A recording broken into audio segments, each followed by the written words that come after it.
without any tender process, including fraudulent payment of 84,53,000. In these circumstances, the only option is for Srimati Smriti Irani to be sacked forthwith, and an FIR under Section 13(1)(d) of the Prevention of Corruption Act and other provisions of the Indian Penal Code to be lodged against her. This is a clear-cut case of misuse of office. This is a clear-cut case of financial bungling. This is a clear-cut case of malfeasance and fraud vis-a-vis the public money, particularly the MP-led funds allocated to her. Without any delay, and to state further detailed facts, I'm going to request Shri Shakti Singh Gohil to point out the facts in detail to you. Shri Shakti Singh Gohil. Thank you Ravi भाई। कुछ ऐसी सच्चाइयां जो तथ्यों के साथ, जो सरकार गुजरात में भी भाजपा की है, वहां की सरकार के कलेक्टर ने खुद लिखे हुए लेटर की copy, controller and auditor general का ऑडिट, जब सेंट्रल में कांग्रेस की सरकार थी और कुछ कैग में आ जाता था, भाजपा वाले कहते थे कि क्या हुआ,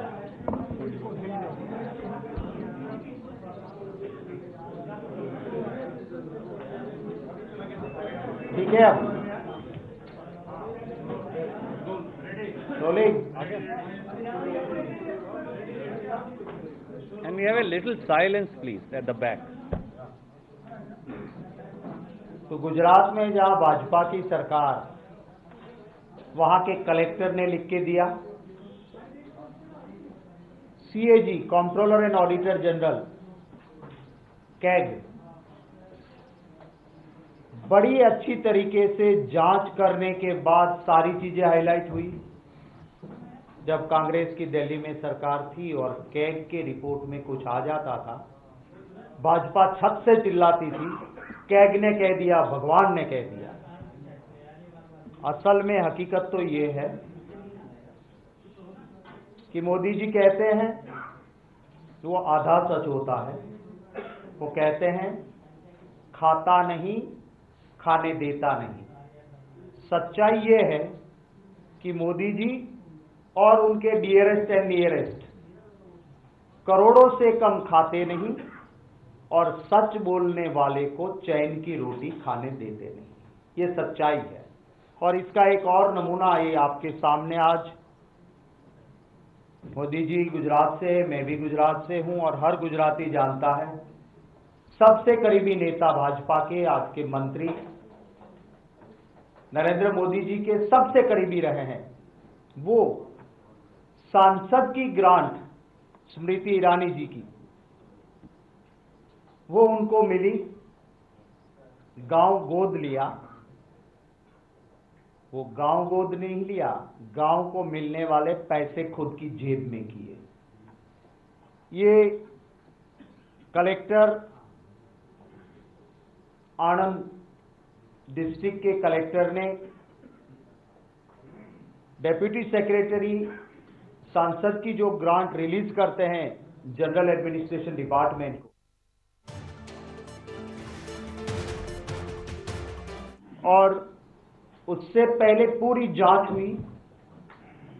DPO, district planning officer, senior officers की टीम भेजते हैं जांच करने, और पाया जाता है कि स्मृति ईरानी जी के वहां से सीधा टेलीफोन आता है, वरना गाइडलाइन है बिना टेंडर को कोऑपरेटिव सोसाइटी है, उसको अगर काम आप देते हो तो एक एमपी के एक पूरे टेन्योर में 50 लाख से ज्यादा का आप नहीं दे सकते हो। और वो भी सिर्फ कॉन्ट्रैक्ट दे सकते हो, काम दे सकते हो।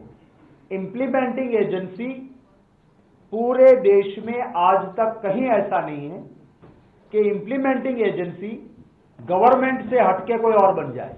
आपने भी कहीं नहीं सुना होगा। आप कॉन्ट्रैक्ट दे सकते हो, पर अमलीकरण, इंप्लीमेंटिंग एजेंसी, तो सरकार की अथॉरिटी होती है। यहां जो गाइडलाइन है एमपी लेड में काम कैसे दिए जाए, पैराग्राफ 3.21 टू 3.21.6, उसमें साफ लिखा है कि इंप्लीमेंटिंग एजेंसी गवर्नमेंट ही रहेगी।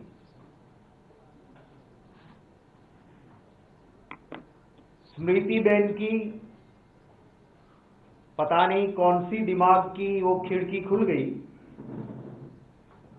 और उन्होंने फोन कर दिया कि नो, आपको गाइडलाइन में कुछ भी लिखा हो, मैं कहती हूं कि इंप्लीमेंटिंग एजेंसी अब आप शारदा मजूर सहकारी मंडली खेड़ा को बना दीजिए।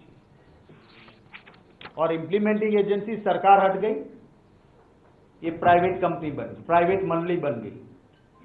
और इसके बाद स्मृति जी के कहने पे ये सारा डॉक्यूमेंट्स में है, टेलीफोनिक सूचना जाती है, काम दे दो। मैंने आपको पहले ही कहा कि अगर पहले तो इंप्लीमेंटिंग एजेंसी गवर्नमेंट के अलावा कोई हो नहीं सकता, या इंप्लीमेंटिंग एजेंसी काम maximum during the tenure of MP 50 lakh से ज्यादा हो ही नहीं सकते, दे ही नहीं सकते। वो भी गाइडलाइन है, ठुकरा दो उस गाइडलाइन को, क्योंकि ये कम नहीं खाते ना, करोड़ों से कम खाते नहीं। 50 लाख में तो करोड़ बनता नहीं। अमित शाह के बेटे ने भी 50,000 की कंपनी 80 करोड़ की बनाई थी, वो भी मोदी के नजदीक है, तो ये तो इससे नजदीक है, तो वो कैसे 1000 में, लाख में काम करेंगे। कह दिया करोड़ों का काम दे दो। और सिर्फ कुछ जगह का जो कलेक्टर ने सिर्फ जांच करवाया, उसके बाद तो बेचारे कलेक्टर की हालत आप समझ सकते हो क्या हुई है।